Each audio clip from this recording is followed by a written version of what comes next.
الحمد لله رب العالمين، والصلاة والسلام على سيد الأنبياء والمرسلين محمد وعلى آله وأصحابه وبارك وسلم تسليما كثيرا. أما بعد، قال الله تبارك وتعالى في القرآن المجيد: أعوذ بالله من الشيطان الرجيم، بسم الله الرحمن الرحيم. إنما يريد الشيطان ليذهب عنكم الرجس أهل البيت ويطهركم تطهيرا. وقال تعالى في مقام آخر: لا أسألكم عليه أجرا إلا المودة في القربى. وقال النبي صلى الله عليه وآله وسلم: سيدا شباب أهل الجنة الحسن والحسين. وقال النبي صلى الله عليه وآله وسلم: من تشبه بقوم فهو منهم، أو كما قال صلی اللہ علیہ وسلم. معزز حاضرین کرام، واجب الاحترام میرے دینی بھائیوں، بزرگوں، دوستوں،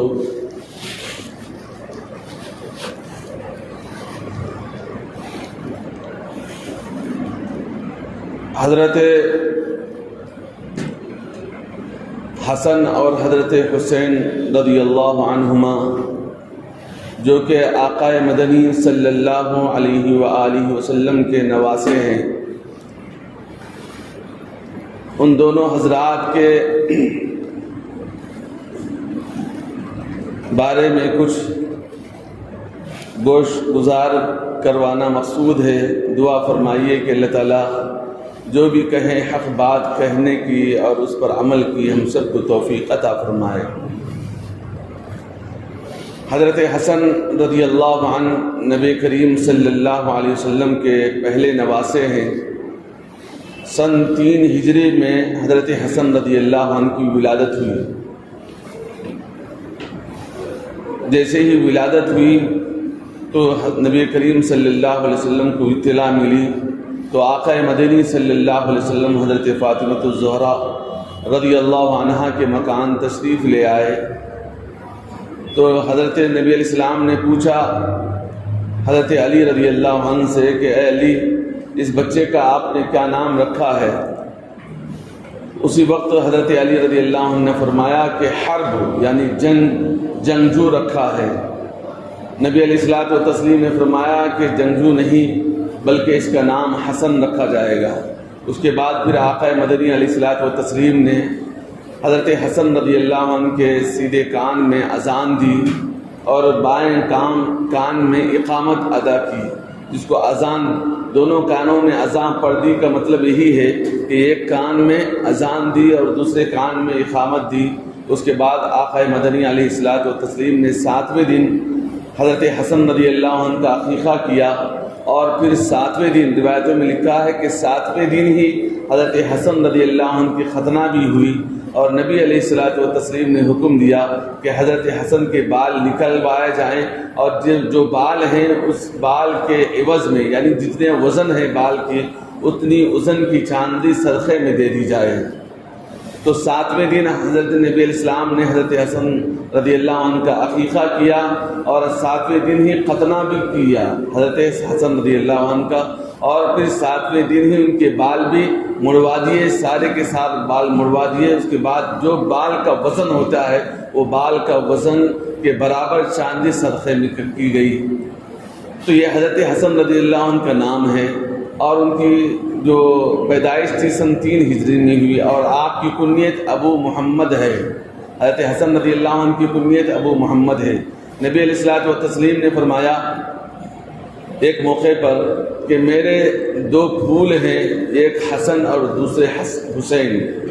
حضرت نبی علیہ السلام نے کیا فرمایا حسن کے بارے میں کہ یہ بھی پھول ہیں اور حسین بھی پھول ہیں. جیسے چھوٹے بچوں کو دیکھتے ہیں تو پھول سے تشبیہ دی جاتی ہے، کیوں دیتے ہیں کہ پھول جیسے معصوم ہوتے ہیں، پھول جو جیسے خوشبودار ہوتے ہیں، ان کے اندر کسی قسم کی سوچ، غلط سوچ نہیں ہوتی، اور جیسے پھول مہکتا ہی رہتا ہے، ایسے ہی بچہ جب سامنے ہوتا ہے تو اس سے انسان لذت حاصل ہی کرتے رہتا ہے۔ اس لیے آقا مدنی صلی اللہ علیہ وسلم نے فرمایا کہ یہ حسن اور حسین یہ پھول ہیں۔ اور پھر ایک موقع پر آقا مدنی صلی اللہ علیہ وآلہ وسلم نے فرمایا کہ یہ جنت کے سردار ہیں، نوجوانوں کے۔ نبی علیہ السلام نے فرمایا کہ سیدہ شباب اہل جنہ الحسن والحسین، کہ حسن اور حسین یہ جنت کے نوجوانوں کے سردار ہیں۔ کون ہے؟ حضرت حسن اور حسین نوجوانوں کے سردار فرمایا۔ اور پھر فرمایا کہ ادھڑ عمروں کے جو سردار رہیں گے، یعنی 40 کے بعد کی جو سردار رہیں گے، وہ حضرت ابو بکر صدیق رضی اللہ عنہ اور حضرت عمر فاروق رضی اللہ عنہ رہیں گے۔ اور پھر عورتوں کے جو سردار ہیں، نبی علیہ السلام نے فرمایا کہ یہ فاطمہ الزہرا رضی اللہ عنہا ہیں جو عورتوں کی سردار ہیں، اور عورتوں میں نوجوانوں کی سردار ہیں، یہ بھی بات فرمایا۔ اور حضرت عائشہ صدیقہ رضی اللہ عنہا کو بھی فرمایا کہ یہ بڑی عورتیں، شادی شدہ عورتوں کی یہ بھی سردار ہیں، حضرت عائشہ صدیقہ رضی اللہ عنہا کے بارے میں فرمایا۔ تو نبی علیہ الصلوۃ والتسلیم نے حضرت حسن رضی اللہ عنہ کی بہت تعریفیں بیان کی ہیں، اور نبی علیہ الصلوۃ دیکھنے میں روایتوں میں لکھا ہے کہ حضرت حسن رضی اللہ عنہ دیکھنے میں ہو بہو آقا مدنی صلی اللہ علیہ وسلم کی طرح نظر آتے تھے۔ ایک مرتبہ حضرت ابو بکر صدیق رضی اللہ عنہ کی جب خلافت چل رہی تھی، جیسے ہی مسجد نبوی سے حضرت ابو بکر صدیق رضی اللہ عنہ نماز سے فارغ ہو کر باہر نکلے، ساتھ میں حضرت علی رضی اللہ عنہ بھی تھے۔ دور سے دیکھا کہ حضرت حسن کھیل رہے ہیں، اور دور سے دیکھنے میں یوں مشابہت نظر آ رہی تھی کہ آقا مدنی صلی اللہ علیہ وسلم، چونکہ حضرت حسن رضی اللہ عنہ ہو بہو آپ کا چہرہ سینے تک، روایتوں میں لکھا ہے کہ حضرت حسن رضی اللہ عنہ کا چہرہ مبارک اور سینے تک ہو بہو آقا مدنی علیہ السلام کی کاپی تھے، اور پھر سینے سے لے کر نیچے یعنی پیروں تک کا جتنا حصہ ہے یہ حضرت حسین رضی اللہ عنہ کے مشابہ تھا۔ تو آقا مدنی علیہ حضرت ابو بکر صدیق رضی اللہ عنہ نے جیسے ہی مسجد نبوی سے باہر نکلے تو حضرت حسن رضی اللہ عنہ کے قریب خود گئے، حضرت امیر المؤمنین حضرت ابو بکر صدیق رضی اللہ عنہ خود گئے اور جا کر ان کو پیار کیا اور ان کو اپنے کاندھوں پر لے کر سوار کیا۔ حضرت ابو بکر صدیق رضی اللہ عنہ کے بارے میں آپ کو معلوم ہونا چاہیے کہ اس وقت جب نبی علیہ الصلوۃ والتسلیم ہجرت کر رہے تھے اور غار ثور کی طرف جا رہے تھے، اس وقت نبی علیہ السلام کے پاؤں میں زخم آ گیا تھا، تو آقا مدنی علیہ الصلوۃ والتسلیم کو اپنے کاندھوں پر اٹھانے والے حضرت ابو بکر صدیق رضی اللہ عنہ ہیں، اور پھر دوسری مرتبہ حضرت نبی علیہ السلام کے نواسے حضرت حسن رضی اللہ عنہ کو اٹھانے والے حضرت ابو بکر صدیق رضی اللہ عنہ ہیں۔ اور پھر حضرت حسن رضی اللہ عنہ کے بارے میں نبی علیہ السلام نے فرمایا تھا کہ یہ جو حسن ہیں، یہ حسن ایسے زبردست انسان ہیں اور ایسی صلاحیت کے حامل ہیں کہ لوگوں کے اندر جھگڑے کو ختم فرمائیں گے، اور بہت بڑے مجموعے کے جھگڑے کو ختم فرمائیں گے۔ روایتوں میں لکھا ہے کہ جب حضرت علی رضی اللہ عنہ کا انتقال ہو گیا اور جب رشا کسی چل رہی تھی کہ کون کس کو خلافت پر فائز کیا جائے، اس وقت حضرت حسن رضی اللہ عنہ، بعض لوگ حامی ہوئے تھے حضرت حسن رضی اللہ عنہ کو کہ خلافت پر فائز کیا جائے، لیکن چونکہ عمر میں چھوٹے تھے، تجربہ بھی نہیں تھا، اس وقت حضرت امیر معاویہ رضی اللہ عنہ بڑے بھی تھے اور بڑے تجربے کار تھے، ایک زمانے سے وہ وہاں کے گورنر بھی رہ رہے تھے، لہذا بہت سارے لوگوں نے حضرت امیر معاویہ رضی اللہ عنہ کی پر کہا کہ بات کہی کہ آپ کو امیر بنایا جائے، تو حضرت حسن رضی اللہ عنہ نے اپنی بات کو چھوڑ دی، ٹھیک ہے حضرت امیر معاویہ رضی اللہ عنہ کو خلافت پر فائز کیا جاتا ہے، اور آپ کے ہاتھ پر بیٹھ کر واپس آئے تھے۔ اس لیے فرمایا کہ یہ میرا جو لڑکا ہے ایک بڑے مجموعے کے ساتھ مفاہمت کرے گا، یعنی وہ ان کے ساتھ مل جائے گا اور ان کا اپنا حق کو چھوڑ کر ان کے حوالے کر دے گا۔ تو اس لیے حضرت حسن رضی اللہ عنہ کے بارے میں نبی علیہ السلام نے یہ بات ان کے بچپن میں کہی تھی، جب پیدا ہوئے تھے حضرت حسن رضی اللہ عنہ اس وقت فرمائی تھی، اور ان کے بڑھاپے میں یہ بات، ان کی نوجوانی ادھڑ عمر کے اندر یہ بات واقعہ پیش آیا تھا۔ حضرت حسن رضی اللہ عنہ بہت زیادہ شریف تھے اور بہت زبردست علم کے حامل تھے اور بہت زیادہ عبادت گزار تھے۔ روایتوں میں لکھا ہے کہ حضرت حسن رضی اللہ عنہ تقریباً 20 حج، ایک روایتوں میں 20 حج لکھا ہے کہ مدینہ منورہ سے مکے کی طرف چل کر 20 حج پیدل ادا کیے ہیں، ایک روایتوں میں اور بھی زیادہ بھی لکھا ہے۔ تو اس طریقے سے مجاہدہ کیا کرتے تھے حضرت حسن رضی اللہ عنہ، اور حضرت حسن رضی اللہ عنہ کا علم بھی بہت زیادہ تھا۔ اسی طریقے سے حضرت حسین رضی اللہ عنہ کے بارے میں آتا ہے کہ حضرت حسین رضی اللہ عنہ بہت زیادہ، آپ کو معلوم ہونا چاہیے کہ ان کی شبیہ جو سینے سے لے کر پیروں تک آقا مدنی علیہ الصلوۃ والتسلیم سے ملتی تھی، اور پھر جب بھی نبی علیہ الصلوۃ والتسلیم دیکھتے، ایک مرتبہ کا واقعہ ہے کہ آقا مدنی علیہ الصلوۃ والتسلیم خطبہ دے رہے تھے مسجد نبوی کے اندر، حضرت حسن رضی اللہ عنہ چھوٹے تھے اس وقت، وہ لڑکتے ہوئے مسجد نبوی کے اندر تشریف لا رہے تھے۔ آقا مدنی علیہ الصلوۃ والتسلیم دیکھ کر خطبہ چھوڑ دیا، اور چھوڑ کر حضرت حسن رضی اللہ عنہ کو اٹھا کر اپنے گود میں لے آئے اور ممبر پر بٹھایا، اور اس کے بعد خطبہ کو جاری فرمایا، ممبر پر بٹھایا اور خطبے کو جاری فرمایا۔ ایک روایت میں لکھا ہے کہ حضرت حسن رضی اللہ عنہ اور حضرت حسین رضی اللہ عنہ آقا مدنی علیہ السلام مسجد نبوی کے اندر نماز پڑھا رہے ہیں، جیسے سجدے کے اندر جاتے ہیں تو دونوں پیر کھلے ہوتے ہیں، نیچے سے دونوں لڑکے نیچے سے باہر کی طرف جاتے تھے، یعنی پیروں کے درمیان سے نکل جاتے تھے اور سر کی طرف آ جاتے تھے، اور ایک لڑکا اوپر آپ کے اوپر سواری کے جیسا بیٹھا کرتا تھا، یعنی آپ کے پیٹھ پر حضرت حسن بیٹھتے تھے اور ایک لڑکا جہاں سے جگہ خالی ہوتی تھی وہاں سے نکل جاتا تھا۔ آقا مدنی علیہ الصلوۃ والتسلیم سجدے کو لمبا کیا، سب صحابہ ایسے سجدے میں سے نکل کر یوں دیکھا کرتے تھے، کہیں نبی علیہ السلام تو اتنا لمبا سجدہ کر رہے ہیں، آقا مدنی علیہ السلام کا معمول تو نہیں تھا۔ اس کے بعد لوگوں کی طرف اشارہ کرتے کہ نبی علیہ السلام اشارے سے یوں ہی کرتے کہ دیکھو یہاں حسن ہیں اور حسین ہیں جس کی وجہ سے سجدہ لمبا کیا جا رہا ہے۔ تو آقا مدنی علیہ الصلوۃ والتسلیم بہت زیادہ محبت کیا کرتے تھے۔ ایک مرتبہ کا واقعہ ہے کہ آقا مدنی علیہ الصلوۃ والتسلیم فاطمہ سے فرمایا کہ فاطمہ میں تمہارے گھر رات میں قیام کرنا چاہتا ہوں۔ حضرت نبی علیہ الصلوۃ والتسلیم نے حضرت فاطمہ الزہرا رضی اللہ عنہا کے مکان میں قیام کیا۔ اس کے بعد پھر فرمایا کہ حسن اور حسین کو میرے بازو میں لٹا دو۔ حضرت حسن اور حسین کو دونوں کو بازو میں لٹایا گیا، سیدھے کاندھے کی طرف حضرت حسن کو اپنے ہاتھوں پر بازو پر لٹا لیا اور حسین کو بائیں مونڈھے پر لٹا لیا۔ اس کے بعد پھر فرمایا حضرت فاطمہ الزہرا رضی اللہ عنہا کہ رات کو یہ حسین اٹھتے ہیں اور دودھ کی ان کی طلب ہوتی ہے اور رات میں اٹھتے ہیں، نبی علیہ السلام نے فرمایا کہ دودھ رکھ دو میں پلا دوں گا۔ جیسے یہ رات کو اٹھے حضرت حسین رضی اللہ عنہ، آقا مدنی علیہ السلام خود اٹھ کر دودھ لے کر ڈال کر بچے کو پلا رہے ہیں۔ تو نبی علیہ الصلوۃ والتسلیم سے بہت زیادہ، نبی علیہ السلام حضرت اپنے نواسوں سے بہت زیادہ محبت کیا کرتے تھے، اور آقا مدنی علیہ الصلوۃ والتسلیم نے فرمایا، آپ کو وہ واقعہ بھی یاد ہوگا کہ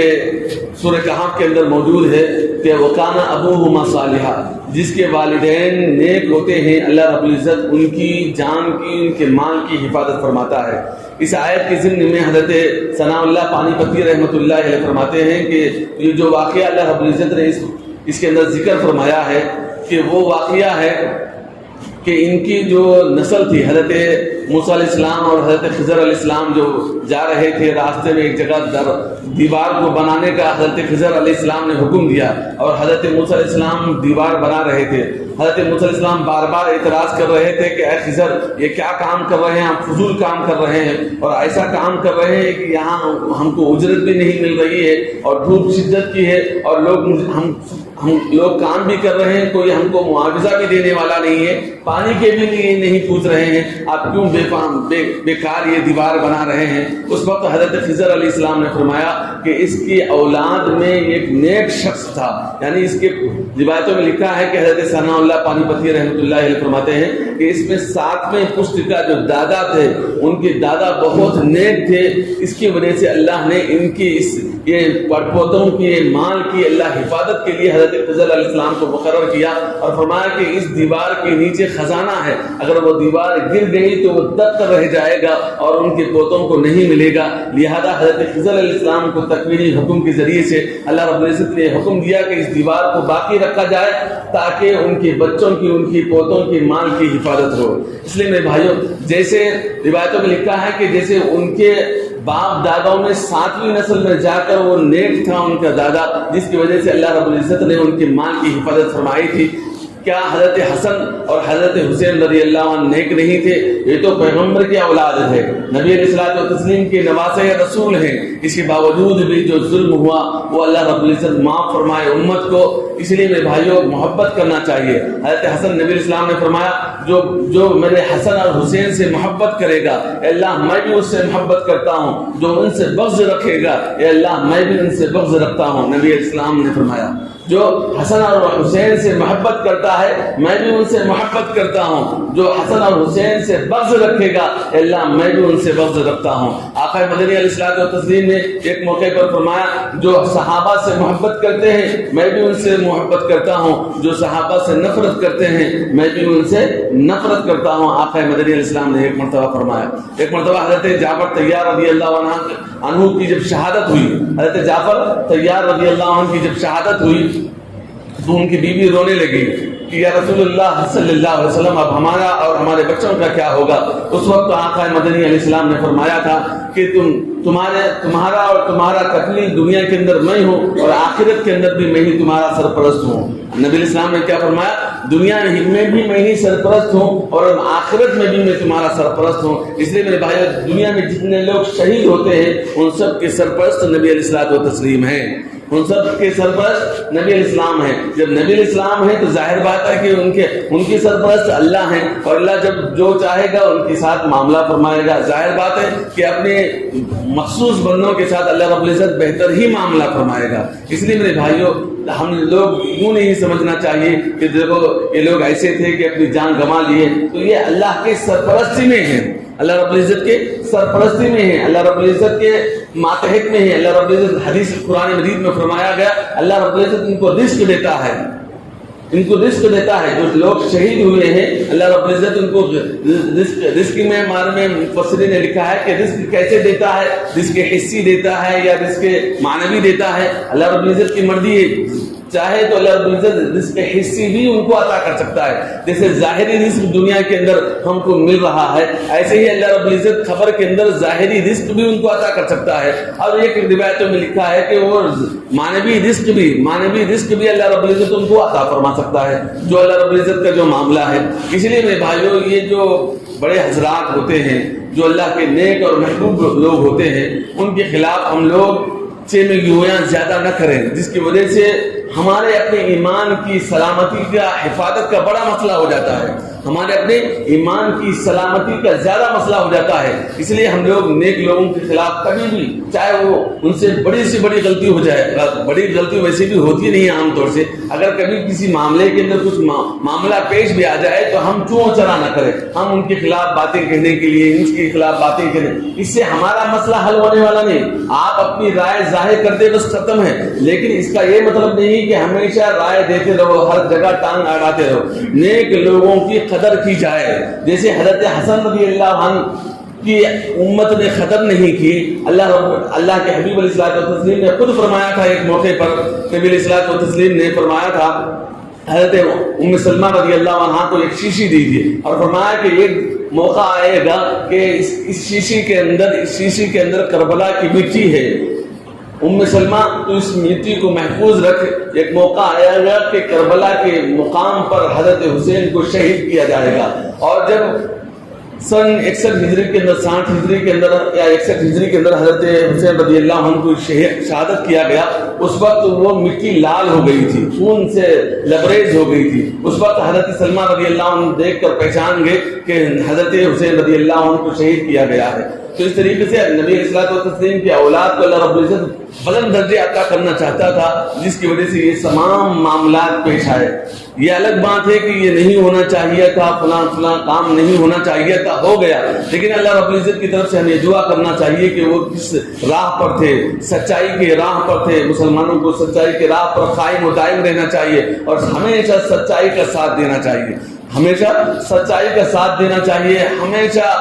ہر جگہ اس بات کو ہم دیکھنا چاہیے کہ نبی اسلام کے صحابہ اور خاص کر حضرت حسنین کریمین رضی اللہ عنہما کس انداز سے زندگی بسر کیے، ان کی تاریخ کو ہم پڑھیں، ہم کو ایک آدھ واقعہ بھی نہیں معلوم ہے ان کے بارے میں. ہم مسلمان ہیں، نبی الاسلام کے نواسے ہیں، ان سے محبت کا ہم دعویٰ کرتے ہیں. ہمارے پاس ان کے واقعات کتنے ہیں، کتنے واقعات ہم پڑھتے ہیں، کتنے واقعات ان کے ہم کو یاد ہیں، کتنے وہ کام کر گئے، کتنے اچھے اچھے کام کر گئے، ان کا ایک بھی واقعہ ہم کو پتا نہیں. ہم خالی محبت کے دعویٰ کرتے ہیں. صرف محبت اس کا نام نہیں ہے میرے بھائیوں، صرف محبت اس کا نام نہیں کہ ہم محبت ہے کہنے کا نام محبت نہیں ہے، بلکہ ان کے واقعات کو، ان کی زندگی کو ٹٹولیں اور ان کے واقعات کو پڑھیں اور اس پر عمل کی کوشش بھی کرتے رہیں. ہم پڑھیں گے نہیں، معلوم ہی نہیں کریں گے اور پھر نہ ہی معلوم کرنا چاہیں گے تو پھر کیسے عمل کر سکو گے، کیسے عمل کر سکو گے؟ ہم کو پتا ہی نہیں تو ہم عمل کیسے کریں گے میرے بھائیوں؟ انہوں نے کیسی زندگی بسر کی، کتنے فاقد کے ساتھ زندگی بسر کی، کتنی تکالیف کے ساتھ زندگی بسر کی، اور کتنے واقعات ہیں. آپ حضرات نے بارہا سنا ہوگا کہ کیسے کیسے واقعات ہیں. حضرت امام زین العابدین رضی اللہ عنہ جو کہ نبی اسلام کے نواسے ہیں، کیسے زندگی بسر کی ہے، کیسے ان کی ایک ایک رکعت کے اندر ایک ایک رکعت اتنی لمبی ہوتی تھی کہ لوگ وہاں سے نماز چھوڑ کر بھاگ جایا کرتے تھے. 1000 رکعت نوافل روزانہ پڑھا کرتے تھے حضرت زین العابدین رضی اللہ عنہ. حضرت زین العابدین رضی اللہ عنہ روزانہ کا معمول تھا 1000 نفل نمازیں پڑھنے کا، اور ہمارا 10 رکعت نفل پڑھنے کا بھی معمول نہیں ہے. اللہ معاف فرمائے، اللہ ہم سب کو توفیق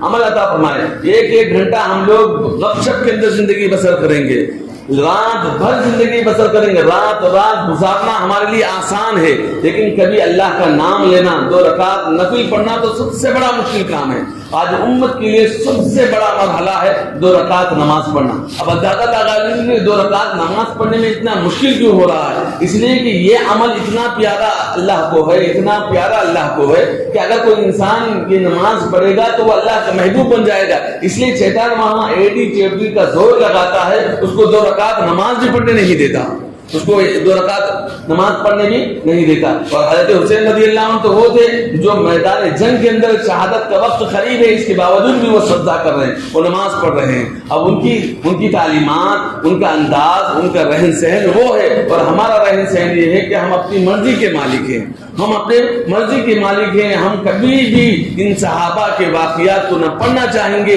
نہ اپنی زندگی میں لانا چاہیں گے. خالی واہ واہ ہی سے محبت ظاہر نہیں ہوتی میرے بھائی، واہ واہ ہی سے محبت ظاہر نہیں ہوتی، بلکہ ان کے نقش قدم پر چلنے سے محبت ظاہر ہوتی ہے. وہ آج کل سارے لوگوں کا معاملہ یہ ہے، خالی دیکھا دکھائی، بس موقع آیا تو وہ کام کر لیے، اس کے بعد چھوڑ دیے. واہ واہی سے کچھ نہیں ہوگا، اپنی زندگی کو بدلنا پڑے گا، ان حضرات کے نقش قدم پر حقیقت میں لانا پڑے گا. جب لائیں گے تو انشاءاللہ انقلاب بیدار ہوگا، پھر ہمارے اندر بھی ایمان کی حقانیت آ جائے گی، ایمان کا چسکا آ جائے گا، اور پھر ایمان پر ثابت قدم رہنا ہمارے لیے آسان ہو جائے گا. بس اللہ سے دعا ہے اللہ تعالی ہم تمام کو کہنے سننے سے زیادہ عمل کی توفیق نصیب فرمائے. آمین. وآخر دعوانا الحمدللہ.